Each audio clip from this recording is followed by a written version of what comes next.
Good evening, everyone. Today on the Ella Grant Variety Hour, we have this old egg. Just kidding. We have my sister, Carla. Thanks, sweetie. So this is just a shout out. I'm extremely proud of my mother, who just published her first book. Uncommon Girls is available online as well as at Chapters and Indigo here in Canada. And it's a good read. There's lots of pictures for all you degenerates who didn't learn to read in school. So why don't you tell us a little bit about the book? Yeah, for sure. So there came a point in the last 5 years. Lay towards this camera, darling. To you or to actually to that camera? Well, you talk to me, but block to that camera. Okay. Am I looking at you? Yes. Okay. Every day was so hysterical that there was no way that we couldn't just put it out there.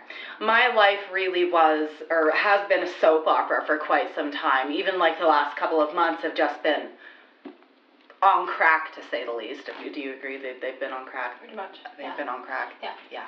They've been insane. And this book captures that perfectly. So this book follows even before my time, but it ends when I graduate 9th grade. Now, what were the major events that happened to you in that time? Your brother Jet being born in the same kind of month that you socially transitioned was the biggest craziness that we experienced. So I'd like to give your fans a little peek into the book. My fans and stans and all those who lie in between. All right. The populace will be wigless. The wigless. Wigless. Wigs will fly. The wigs happened after the end of this book. My God, my wig! It's flown to Kansas City! All right. So this is what parenting Ella is like. Really. So we've gone through the book and chosen 3 stories to tell you guys. Why don't you start us off, Miss Published Author, who I'm so extremely proud of? All right. The first story in the book really depicts my life pretty well. I met a wonderful man with a wonderful bank account, and it was lovely. And he took me to concerts and limos, and I was wildly enamored with him. And then I went to meet him one evening to see his new house with his beautiful granite cooktop barbecue, and I took Monty with me because he was post-op. And me too. Hi, it's editing, Ella. I should probably clarify that Monty is not in fact a child, but a very, very stupid dog. Because I love caring for my post-op family. And you're post-op yourself. Your scar here. My tumor. It's like Elizabeth Taylor only won her Oscar because of a tracheotomy, so. So we went over to his house, and we had the music on quite loud, and it literally scared Monty shitless.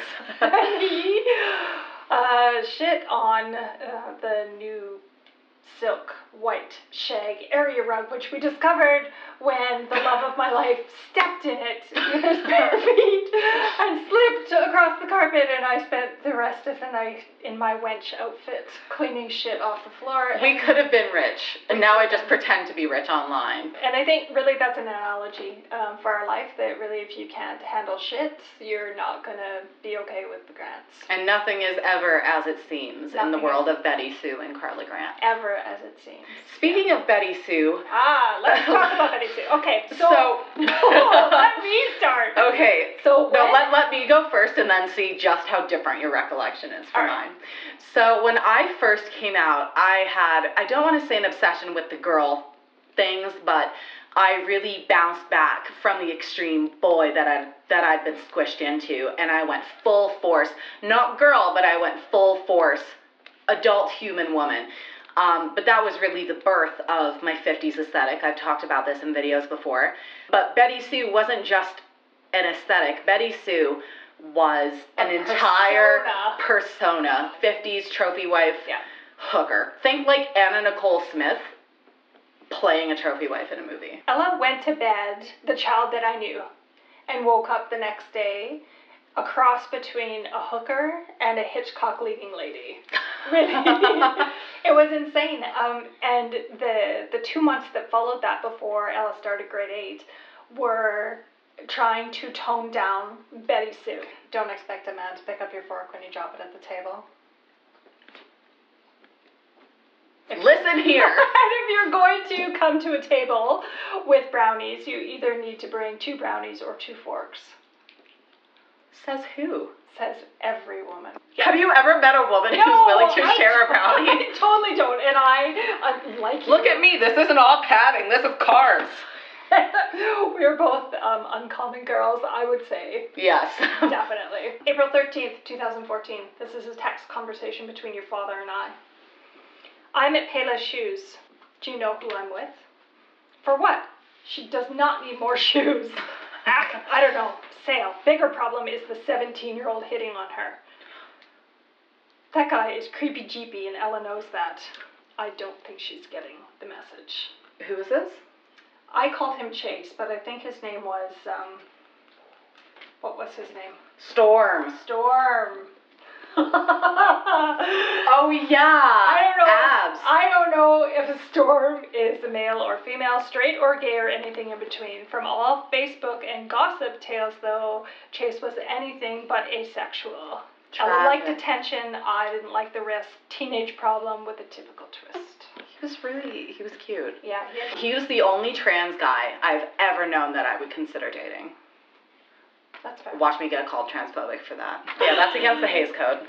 Yeah, no kidding. Demonetized. Right. There's one little story here about, I took Jet, the baby, at the time was maybe a year old. We were in Costco shopping around and he was chewing on the flyer. And the sample lady was watching this all unfold and said to me, "Don't let him eat that, it has arsenic in it." And my level of someone criticizing parenting went from 0 to like 10,000. It's over 9,000! And I was instantaneously furious with her. And I said, "Yeah, well, your dip is awful." I love how you always told me to take the high road, then at the same time. I tried to. All right, here's a good story. There came a point where Ella was a little beyond my capacity, and I decided to enlist some professional help. Not psychiatric. I needed an esthetician. We've all been there. I was learning. Yeah, no, we haven't. Ella showed up to my dear friend Erica's house, God bless her soul, after the heart attack you gave her, trying to scrape the black Sharpie off your nails. Oh my God, that was one time. She's never been the same. What? I didn't know how to do it, Ella. I didn't know how to help you. I'm not the girly girl that you are. So I asked Ella if she would do this video with me. Just a minute. What, Jet?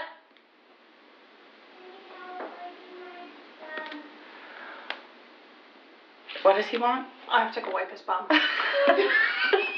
Just a moment. I need to go wipe Jet's bum. I'll be right back. Please put that in the video. Oh, that's not gonna be in the video.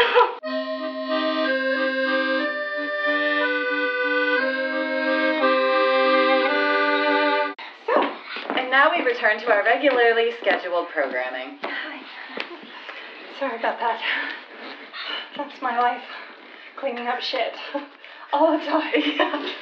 Little shit, big shit. Just like a real 50s housewife. Apparently. That's always your daily schedule. Alright, so I asked Ella if she would make a video, a little snippet of our... Have you had the snippet yet? Snippet of our book. I think some of your fans and stans will like this book, but some of your fans and stans, parents will like this book. Absolutely. This isn't just a book for the minority. This is a book for the friends and family of the minority. It's not a how-to book, but it's definitely, it's brutally honest. It is very messy. Like life is messy. It really does read as a start to finish transcription of real life, because that's exactly what it is. One of my friends said I was a little confused for the first couple of pages until I figured out that I was in your head. That it kind of made sense. Come on, join all the other voices in my head. We've got tons of room. Join all of us. But your teacher will like this book. The administration in your school will support the trans community in a better way, having heard what happened to Ella. Your grandparents will know what to do when they meet a trans person on the street. I don't know who else would need this book. Everyone, including their dog. Everyone, including their dog. Especially their dogs. Hi, this is my new favorite accessory. He's gonna make a fantastic hat and scarf. This book will regrow limbs. It will cure the gay. It will make your dog literate. And if it can make a damn dog literate, it can make you literate. Anyways, everyone, thanks so much for tuning in. Once again, just huge shout out to my mom. I'm extremely proud of her. Now, where can you get this book? So the book is available on Amazon, on Chapters, Indigo, Barnes & Noble. Any of your favorite book retailers should have this. Ask for it at your local library. Buy your mom a copy for Christmas. Give it to your teacher for an end of school year gift. Would be lovely to get a really positive family message out to as many people as we can. Absolutely, and all of those places to buy will be linked in the description down below. That's all for this video. Hopefully you guys enjoyed seeing something a little bit different from me. Anyways, you guys, until next time, toodles!